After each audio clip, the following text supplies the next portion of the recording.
Bon, bonjour à toutes, et je ne sais pas si on a des hommes, donc à tous également. Je suis donc Célia Chenel, graphopédagogue installée en cabinet libéral à Rennes depuis plus de 17 ans maintenant, où je reçois des enfants qui ont des difficultés avec l'écriture cursive. Je suis également formatrice, notamment d'enseignants. Tous les mercredis, je suis dans les écoles pour former des équipes pédagogiques sur le geste d'écriture, la stratégie de copie et les réflexes primordiaux. Je suis aussi, et c'est pour ça que je suis là aujourd'hui, autrice de documents pédagogiques chez Magnard, et notamment les petits cahiers d'écriture qui s'appellent Mon petit cahier, et puis les fichiers pédagogiques. Et puis, je suis aussi responsable de la maison pluridisciplinaire de Rennes, où j'ai regroupé, pile pendant le Covid, une trentaine de praticiens spécialisés autour de l'enfant et de l'adolescent. Et donc aujourd'hui, on va passer 1 heure ensemble pour parler de la préparation à la bonne tenue de crayon chez les enfants de maternelle. On va parler de motricité fine dans un premier temps, puisqu'on dit souvent que pour préparer à la bonne tenue du crayon, il faut muscler les doigts. En fait, muscler les doigts, c'est un abus de langage, parce que si vous prenez votre main, j'espère que vous la voyez là, si vous prenez votre main comme ça, vous n'avez aucun muscle dans aucun de vos doigts. Vous avez ici de la peau, en dessous vous avez un petit peu de gras, vous avez des tendons, des ficelles en fait, qui vont emmener vos doigts, enfin tirer sur vos doigts, et les muscles de vos doigts en fait se situent dans vos avant-bras. Donc il y a absolument pas de muscles dans les doigts, peau, gras, tendons et puis évidemment os. Donc c'est un abus de langage quand on dit muscler les doigts. Cependant, muscler entre guillemets les doigts est une étape importante, et pour pouvoir faire ce type d'activité, vous en faites en règle générale déjà à l'école maternelle. C'est tout ce que l'enfant va pouvoir attraper à pleine main. Donc ça peut être la pâte à modeler qu'on va écraser, la pâte à sel, toutes les pâtes. Ça peut être une éponge qu'on va essorer. On peut fonctionner en pédagogie Montessori pour transvaser de l'eau d'un bol à un autre en essorant l'éponge. Ça va être tout ce qui va être pince. Les pinces à linge, bien sûr, que vous utilisez beaucoup à la maternelle, mais aussi toutes les pinces à escargot, pinces de bricolage, etc. Et puis, toutes les balles à malaxer, vous savez, les balles qui ont fait fureur il y a encore quelques temps avec une espèce de gel à l'intérieur et un petit filet, mais aussi les balles anti-stress, tout ce que l'enfant va pouvoir attraper à pleine main, ça va permettre de, entre guillemets, muscler les doigts. Ça, c'est la première raison pour laquelle il faut faire de la motricité fine en vue de la préparation à la bonne tenue de crayon. La deuxième raison, c'est pour délier les doigts. Pour délier les doigts, c'est-à-dire que c'est isoler au niveau cérébral la fonction de chaque doigt pour pouvoir donner un rôle à chaque doigt. Et on en a besoin parce que quand on tient correctement son crayon, on a 2 doigts qui sont refermés, qui vont assurer l'appui de la main sur la table, et puis on a 3 doigts qui vont être en mouvement, et parmi ces 3 doigts, on en a un qui va être moteur, un qui va être entre guillemets dormeur, et l'autre qui va se placer dessous, qui va être le porteur. Et donc, il faut que chaque doigt puisse jouer son rôle en étant dissocié des autres. Et les petites activités qu'on peut faire pour mettre en place cette dissociation au niveau des doigts, peut-être que vous les connaissez déjà, mais ce sont ces fameuses activités de finger eye, ce sont des gros yeux. Vous avez des gros modèles comme ça, puis des petits modèles comme ça, où vous pouvez vous glissez les doigts, la bague à l'intérieur, et puis vous pouvez faire des petites bestioles. Vous pouvez aller la revoir sur Bouge ta plume dans les documents pédagogiques. Si vous descendez un petit peu, vous avez toutes les vidéos, dont la vidéo sur les les finger eyes. Donc, vous allez voir une vidéo avec ces petits objets. On a par exemple l'araignée qui marche, le canard. Moi, le canard, c'est celui que je préfère parce qu'on est vraiment dans la préparation au mouvement de 3 doigts qui sont en mouvement et 2 qui sont repliés pour assurer la stabilité de la main. Vous avez plein d'autres. Vous avez l'éléphant avec sa trompe, hein, comme ça, où vraiment on va isoler la fonction de l'index. Donc ces petites activités-là, vous les trouvez assez facilement maintenant, ces petits outils assez facilement sur le net. Vous pouvez aussi, avec les plus petits, mettre en place la gym des doigts. Je sais que beaucoup d'entre vous connaissent déjà la gym des doigts, hein. Pareil, vous allez retrouver la vidéo très facilement. Alors, je ne sais pas si je peux baisser comme ça vous allez voir. Je vais le faire ici, voilà. Vous avez la marche sur la gym des doigts que les enfants peuvent faire soit sur la table, soit sur leurs genoux au moment du regroupement. Vous avez, hop, si on se met comme ça, cette position, le bravo des doigts ou la prière bravo, comme ça. Alors, obtenir cette position-là à la maternelle, la première année peut être assez compliqué. C'est déjà en soi un travail, hein, en fait, de se mettre dans cette position. On a le gratte-gratte qui est très intéressant aussi parce qu'on dissocie vraiment le rôle de chacun des 2 doigts. Toute la main est repliée à l'intérieur et on n'en a que 2 qui sont souples, hein, et l'idée, c'est d'être vraiment souple au niveau de ces 2 doigts et pas d'être en appui comme je le fais là, où on a, comme je dis aux enfants, le doigt qui fait du toboggan. Ça, c'est pas très intéressant. Vous avez sur Bouge ta plume, vous pourrez récupérer, je vous ai mis des petites étiquettes pour mettre en place le rituel. Ça, c'est une chose importante. L'idée n'est pas de faire une fois de temps en temps la gym des doigts ou les finger eyes ou le travail de musculature, mais de le faire de manière très régulière. Il faudrait le faire, dans l'idéal, une fois par jour. Donc, il faut vraiment ritualiser ce petit moment. Et donc, je vous ai préparé des étiquettes pour mettre en place ces petits rituels. Il y a une troisième raison pour laquelle il faut faire de la motricité fine, et je dirais même que c'est probablement la raison la plus importante, parce que c'est une histoire de réflexes primordiaux. On les appelle aussi les réflexes archaïques. Un réflexe primordial, on naît avec et on meurt avec, donc ça ne disparaît pas. Les enfants à l'école ont leurs réflexes primordiaux, mais vous toutes et tous, là, vous avez également vos réflexes primordiaux toujours présents, donc ça ne disparaît pas. Le vrai terme, c'est que ça s'intègre. Je vais mettre au niveau des guillemets, vulgairement, on va dire que ça s'endort, c'est-à-dire qu'on l'envoie au fond du cerveau pour que ça ne soit réactivé qu'en cas de nécessité, qu'en cas de danger. Et il y a un réflexe primordial qui est le principal responsable d'une mauvaise tenue de crayon, c'est le réflexe d'agrippement. Alors le réflexe d'agrippement, vous le connaissez, quand vous mettez votre doigt dans la main du nourrisson, il ferme la main et il s'y accroche tellement fort que vous pouvez comme ça le soulever de la table allongée. Ce réflexe d'agrippement, il a été découvert par Robinson en 81 et on sait que donc il est présent in utero et qu'il s'intègre, donc il entre guillemets s'endort, hein, avant la fin de la première année de vie. C'est-à-dire que vous, normalement, quand vous avez les enfants à l'école, qu'ils aient 2 ou 3 ans, si tout allait bien, leur réflexe d'agrippement devrait être intégré. Mais c'est malheureusement pas toujours le cas. Et donc, il va falloir proposer des activités pour leur permettre d'intégrer ce réflexe d'agrippement. Pourquoi? Parce que si le réflexe d'agrippement est toujours présent, la zone du réflexe d'agrippement, elle se situe ici, là, juste à la base des doigts. Et donc, chaque fois qu'on va passer quelque chose dans cette zone, l'enfant va fermer la main. Quand on va lui demander de tenir correctement son crayon, regardez ce qui se passe. Hop, j'essaye de me mettre bien. Là, vous avez les 2 doigts qui sont fermés, et bien qui viennent ici frotter dans la zone du réflexe d'agrippement. Et donc, qu'est-ce qui va se passer?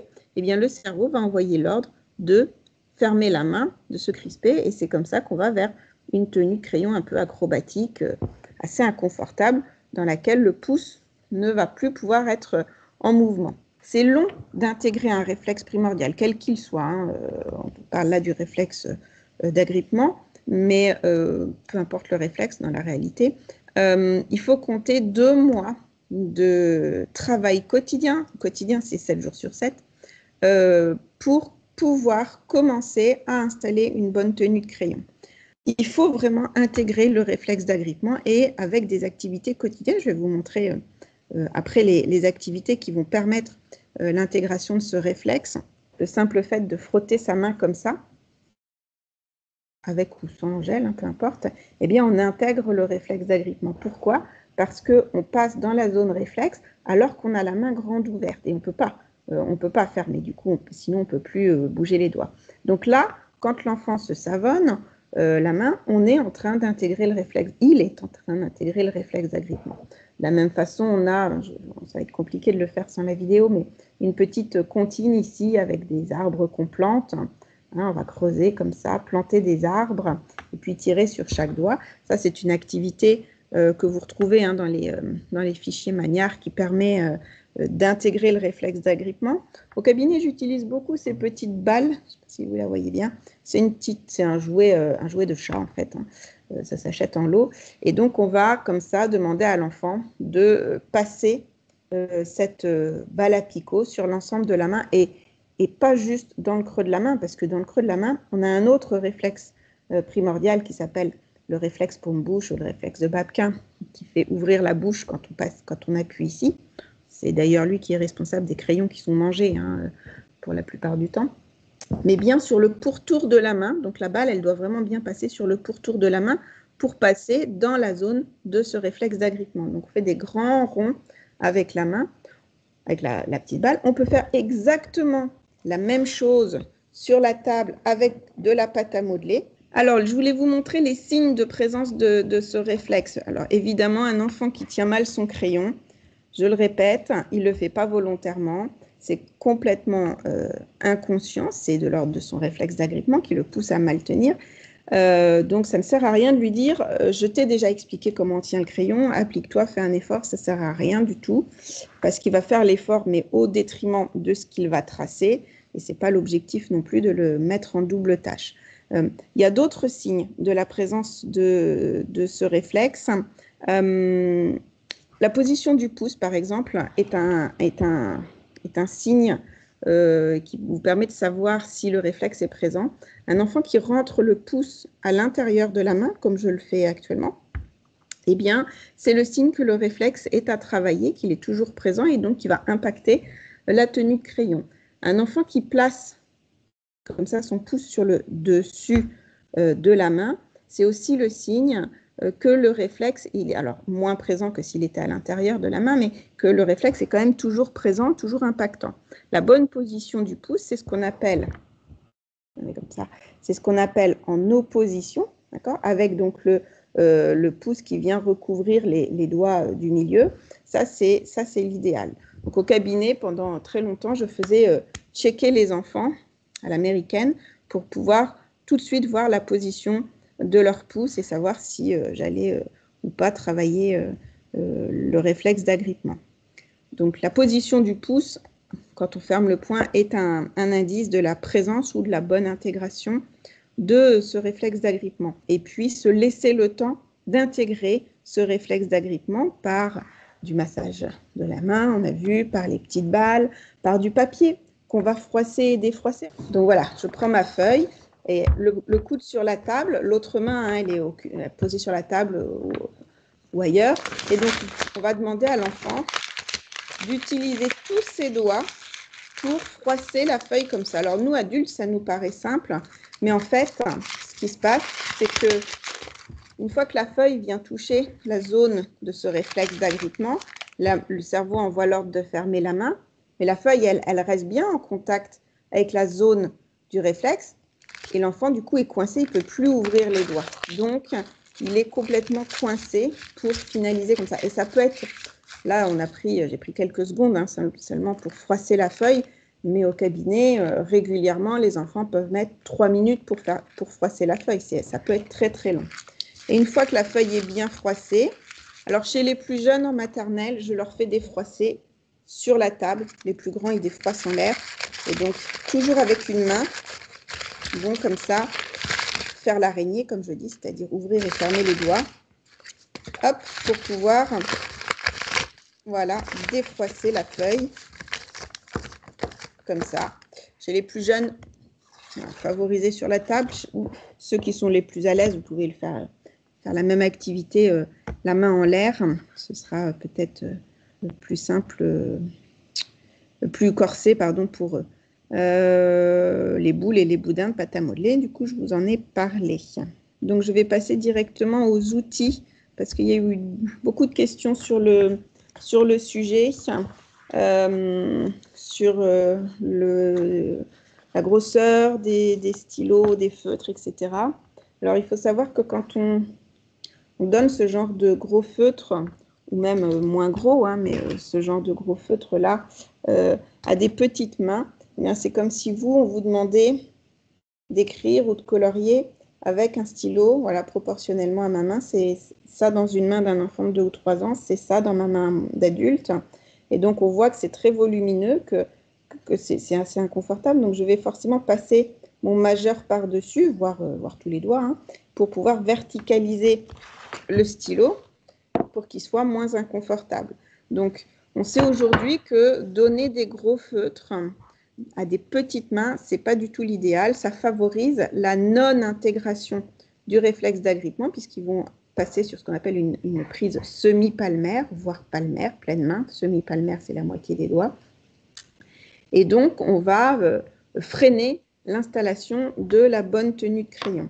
Donc, tant que l'enfant n'a pas musclé, délié et intégré son réflexe d'agrippement, il vaut mieux favoriser des petits outils scripteurs que l'enfant va pouvoir tenir du bout des doigts, comme les petits rocs. Les petits rocs sont d'excellents outils pour démarrer et permettre à l'enfant de laisser la trace. Et puis, en parallèle de l'intégration du réflexe d'agrippement, vous pouvez préparer l'enfant à positionner correctement le futur crayon dans sa main, notamment avec l'activité du 1, 2, 3 soleil. On peut le faire ensemble, hein. Je vous propose de prendre un feutre pour faire un petit flocon, hop là, ici, sur la pulpe du pouce, c'est vraiment au bout de votre pouce. Et puis un autre ici, sur le côté, je ne sais pas si vous voyez bien, voilà, sur le côté de l'ongle du majeur. Et on va connecter les deux flocons l'un sur l'autre en fléchissant bien le pouce. Et puis, je le fais sur ma main droite alors que je suis gauchère, mais bon. Et puis, on va dessiner un soleil bien rond sur les doigts, donc sur le pouce et sur le majeur.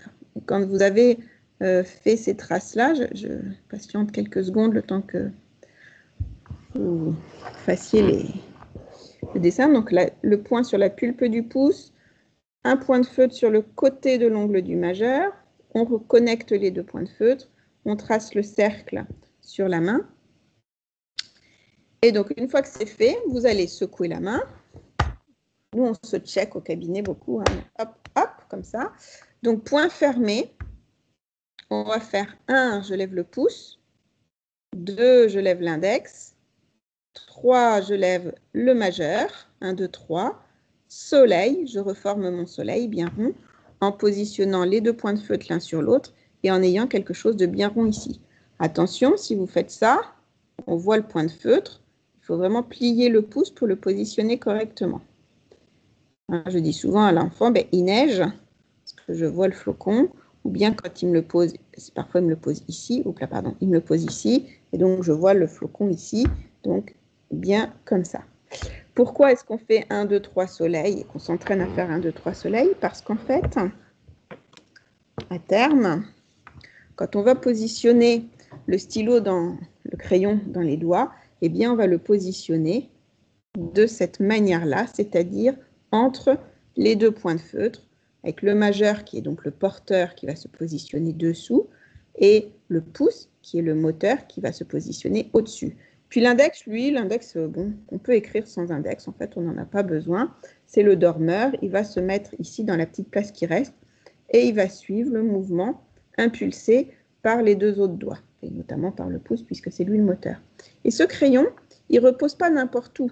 On vient positionner le crayon dans le hamac. Et je vais pouvoir ensuite, avec un mouvement de flexion-extension du pouce, mettre le crayon en mouvement. Une fois qu'on a installé ce 1, 2, 3 soleil, on peut aller vers des outils scripteurs qui sont un peu plus, je dirais, conventionnels.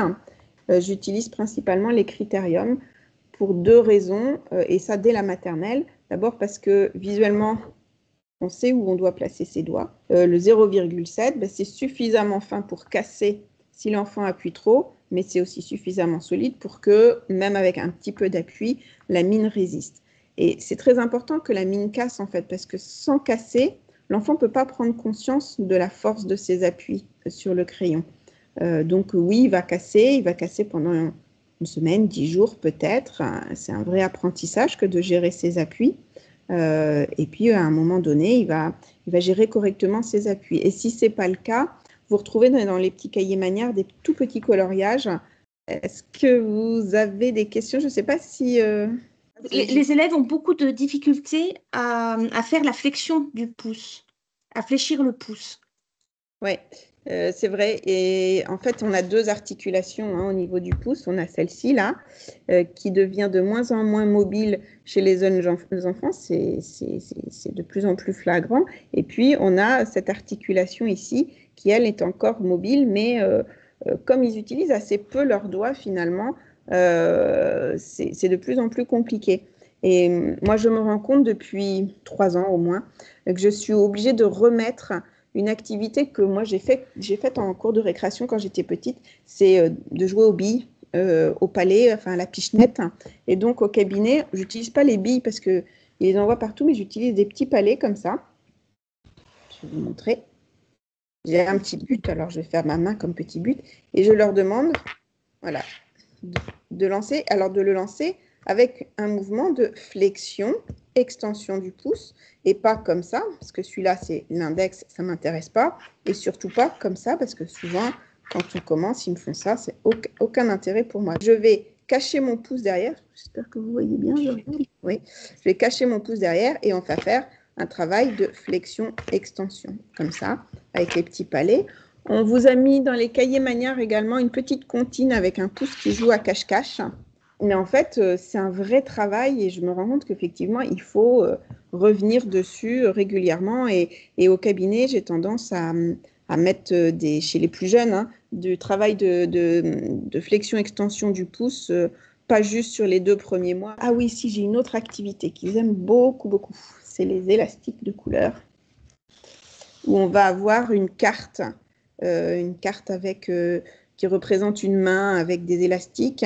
Et donc, je vais demander à l'enfant, par exemple, celui-là, il doit être positionné sur les 2 doigts là. Donc, il va devoir, voilà, et avec son pouce, donc là, on a un vrai travail de pouce, il va, voilà, vous me voyez faire là, il va être obligé de descendre l'élastique sur les doigts.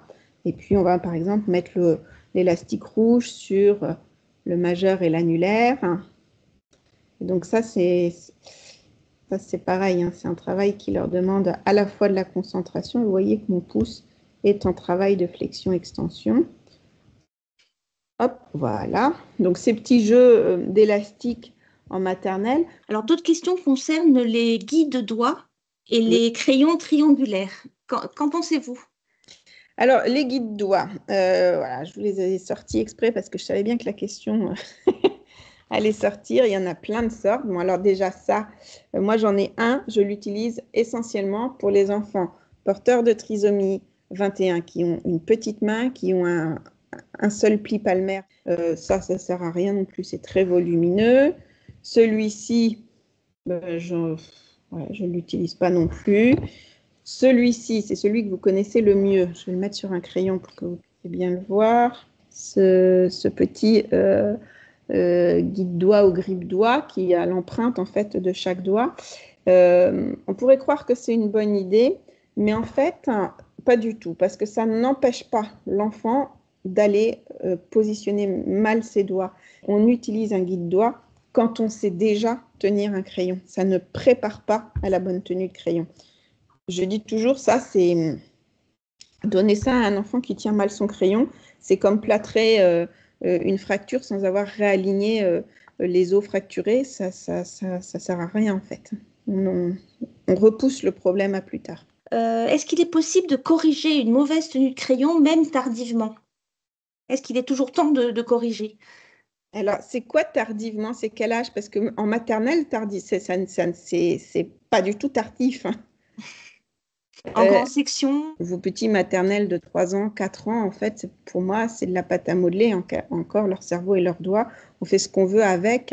Il ne faut pas croire que quand on a une tenue de crayon mauvaise en grande section, en CE2, en 5e, c'est trop tard, pas du tout. Mais il n'y a pas d'âge pour avoir une bonne tenue de crayon et pour la modifier. Moi, j'ai changé ma tenue de crayon à 40 ans. Très bien. Alors, je reviens à la question précédente concernant les crayons triangulaires. Oui.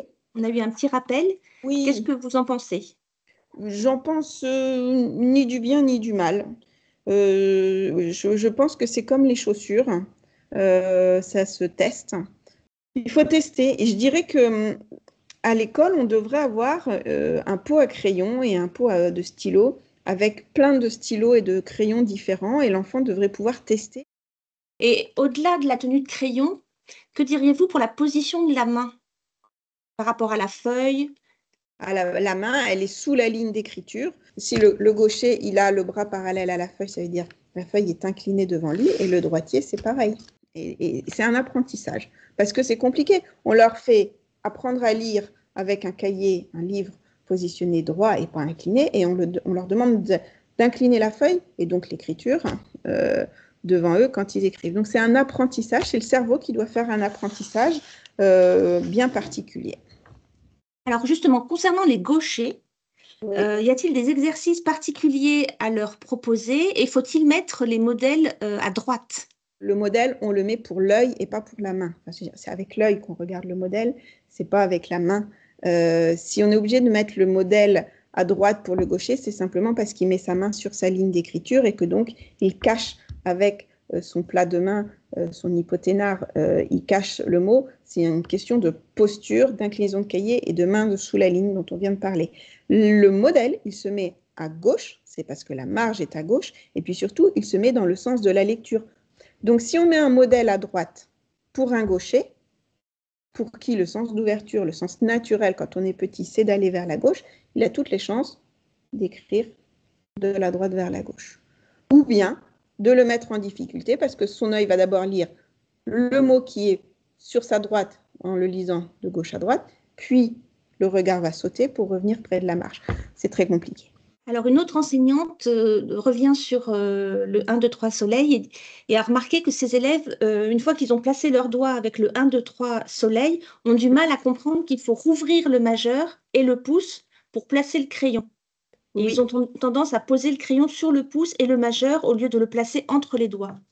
Oui, et bien alors ce qu'on peut faire, c'est, vous trouverez l'activité dans le guide, dans le fichier pédagogique, c'est faire des petites boules de pâte à modeler, des petites billes de pâte à modeler. Et donc moi, je leur demande, une fois qu'ils ont fait 1, 2, 3 soleil, ils prennent la boule de pâte à modeler et vont venir la coincer ici et appuyer pour en faire une crêpe. Oui, parce qu'on est en Bretagne.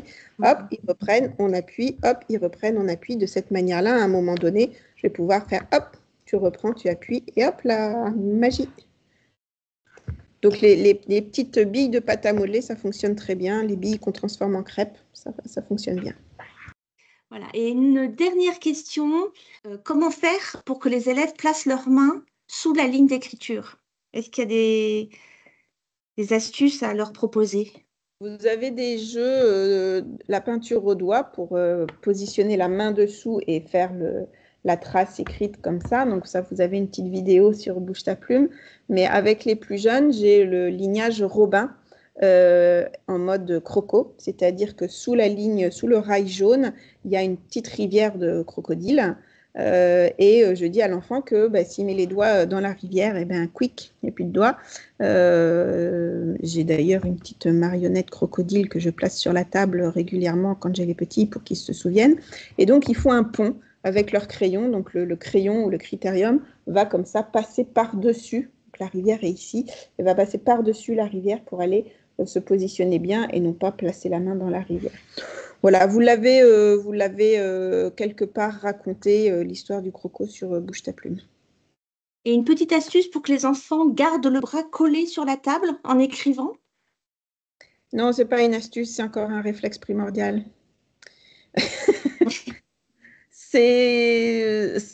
En règle générale, c'est le réflexe de traction ou ça peut être aussi le RTAC, ceci dit. Il n'y a pas d'astuce, c'est un vrai travail, c'est 2 mois de travail. Il faut aller chercher du côté du réflexe de traction, il s'appelle le réflexe de traction, ou le RTAC dont j'ai parlé. Sinon, une astuce, si, ça pourrait être, mais en fait, ça va plus les gêner si le réflexe est présent, c'est de mettre une glissette sous l'avant-bras. Une glissette, c'est un quart de feuille plastifié, c'est les buvards des années 80 et 90, hein, tout simplement, pour pouvoir comme ça faire glisser le bras sur la table. Mais si l'enfant est régulièrement gêné, encore une fois, c'est comme pour le réflexe d'agrippement, c'est pas qu'il y met de la mauvaise volonté, c'est qu'il y a quelque chose qui l'empêche. Dernière question, quelle référence pouvez-vous proposer pour démarrer la cursive en maternelle? Donc, Magnard, évidemment. Voilà. Donc, rappelez justement les différents ouvrages Magnard qui existent pour la maternelle sur la cursive. Ouais, il y a un petit cahier Magnard qui s'appelle Moyenne section, grande section, qui pour moi est mon préféré, parce que vous avez vraiment tous mes exercices dedans. Tous les prérequis, il faut savoir qu'il y a 13 prérequis à l'écriture cursive. Et puis, bien sûr, celui qui m'a demandé le plus gros travail, c'est le fichier pédagogique de 144 pages, je crois, fichier pédagogique photocopiable, qui est dédié à la maternelle pour préparer les enfants à l'écriture cursive. Dedans, vous avez tout. Vous avez ce que vous devez observer, ce que vous devez comprendre, et puis les activités à mettre en place en fonction des réponses aux questions qui sont posées.